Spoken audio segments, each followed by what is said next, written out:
We turn now to the Democratic presidential race. Candidates spent the weekend working to drum up enthusiasm among primary voters in the crowded contest.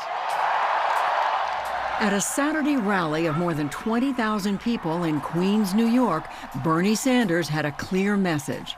I am more than ready to assume the office of President of the United States. To put it bluntly, I am back. Less than 3 weeks after suffering a heart attack, the Vermont senator got a big boost. The endorsement of New York freshman Congresswoman Alexandria Ocasio-Cortez.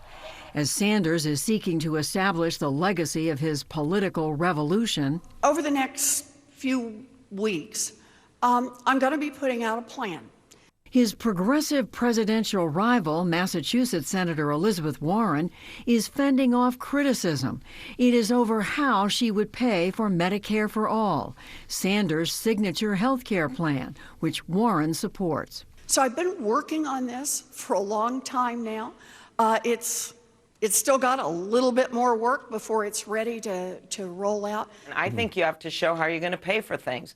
Meanwhile, centrist candidates like Minnesota Senator Amy Klobuchar and South Bend, Indiana Mayor Pete Buttigieg spent the weekend building on the gains they've made in the race after clashing with Warren on health care in the last debate. Klobuchar enjoyed large crowds in Iowa, while a new USA Today poll of Iowa caucus goers put Buttigieg within striking distance of former Vice President Joe Biden, Warren, and Sanders. American teachers deserve a generous raise, and I'm going to make sure they get one. With teacher strikes ongoing in Chicago, Biden this weekend at an event in New York with 1,000 union teachers promised better teacher wages if he's elected president. Today, Warren released a new $800 billion K-12 education plan that she says she would fund with a wealth tax. There are a lot of them in the Yang Gang. Elsewhere on the campaign trail this weekend, Democratic presidential candidates still trying to break through in the crowded field held events from South Carolina to Alabama to Iowa. And one of those presidential candidates, Senator Bernie Sanders, joins us now. Senator Sanders, welcome back to the NewsHour. It's good to see you back on the campaign trail. Congratulations. Thank you very much. And first question, has this heart issue slowed you down at all? Not at all. I mean, I took some time off. I'm feeling great right now. We had a wonderful rally on Saturday. We're going to be in Iowa. In a few days, we're back and running. Let's talk. I want to move from your own health to your health care plan. Senator, you would eliminate private insurance, require no copays or premiums from patients, from people. You would give everybody coverage. But the Nonpartisan Urban Institute, and we just looked at their the study that they put out last week, is estimating that over its first decade, your plan would cost $34 trillion, more than the total cost of Social Security, Medicare, and Medicaid combined. Well, two responses, Judy. First of all, if we do nothing in terms of health care, I think the estimate is we'll be spending as a nation $50 trillion. We have by far the most expensive health care system in the world. We're spending twice as much per person as the Canadians and most countries in the industrialized world, and yet we still have 87 million uninsured or underinsured, 30,000 dying. We pay by far the highest prices in the world for prescription drugs, and some 500,000 people a year go bankrupt as a result of medical debt. We have a dysfunctional bureaucratic system whose main goal is to make huge profits for the insurance companies and the drug companies, and that has got to end. Healthcare is a human right, not a privilege. We don't have to spend twice as much per person as any other major country. Well, Senator, as you know, a lot of people are saying that $34 trillion figure is just a shocking number. This reporting we've seen in The Atlantic, Ron Brownstein, a reporter you know, he's saying this would literally require more tax increases than anything the country's seen since World War II. You know, Judy, we are taking on the drug companies and the insurance companies. We're taking on the Republican establishment. We're taking on the Democratic establishment. We are the only major country on earth that does not guarantee health care to all people. What these guys keep forgetting is that we are eliminating, if you're paying, as is not uncommon, $1,500 a month in premiums, $15,000 a year or more, that's gone. If you end up in the hospital with a bill for $50,000, $80,000, that's gone.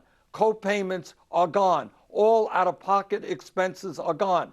For the average American, you know, what Republicans do is they do these 30-second sound bites and they say, oh, you're going to pay more in taxes.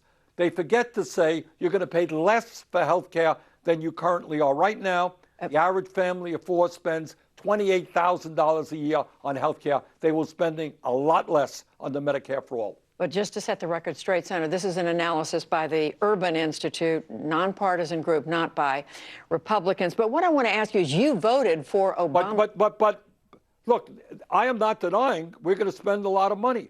But they cannot deny that we're saving people substantial sums of money by eliminating all premiums. I talked to a woman in New Hampshire, $1,700 a month in premiums, huge prescription drug costs. On the hour bill, nobody pays more than $200 a year. The average American will pay less for health care on the Medicare for All. But to clarify, you voted for the President Obama's Affordable Care Act, Obamacare, Yep. but you're now saying that it is flawed enough or inadequate enough that it should just be thrown out and replaced. What I'm saying is that over a 4-year period, we should expand the most popular health insurance program in this country, which is Medicare. So in my first year, we expand Medicare to cover hearing aids, dental care, and eyeglasses.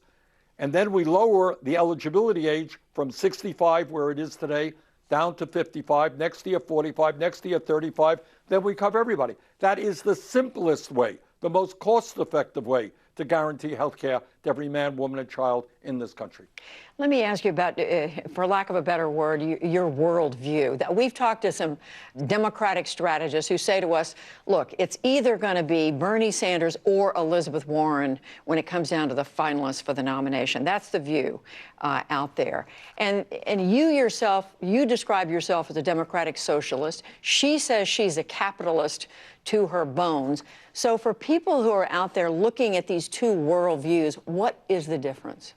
Well, first of all, Elizabeth is a good friend of mine. We work together in the Senate on so many issues. I think that the only way we bring about real change in this country is not within Capitol Hill. What I believe is we need a political revolution like the labor movement did in the 30s, like the women's movement, the civil rights movement, the gay movement. Millions of people have got to stand up and fight for justice. So what our campaign is about is twofold. Number one, I do believe I am the strongest candidate to beat the worst president in the history of this country, the most dangerous president, Donald Trump. But second of all, what I know is that no president, not Bernie Sanders or anybody else, can do it alone.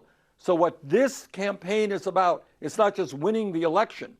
It is about building a movement of millions of people who, in fact, will stand up to the greed and corruption of the fossil fuel industry, the drug companies, the insurance companies, the military-industrial complex, etc.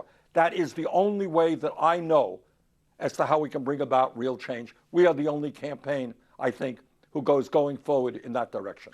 Senator, a question about foreign policy. As you know, President Trump this month pulled out 1,000 U.S. troops from Syria, from northern Syria. He's been criticized by people in both political parties as selling out the Kurds. You, in the past, have been someone who has been, to put it mildly, skeptical of the value of U.S. troops abroad. What would you do if you were president right now about Syria?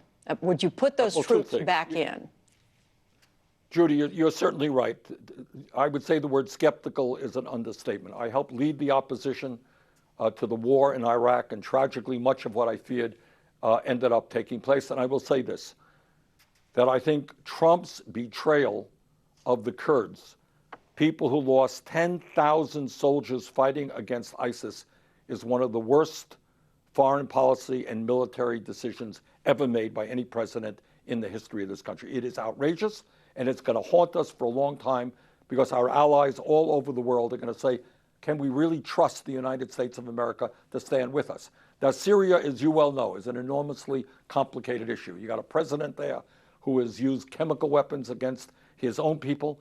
But our job right now is to work with the international community, with our allies, to prevent further Russian gains and Iranian gains in that region, bring stability to that area, and do everything we can to create a peaceful situation in terms of what's going on there right now. So would you put the troops back into northern Syria?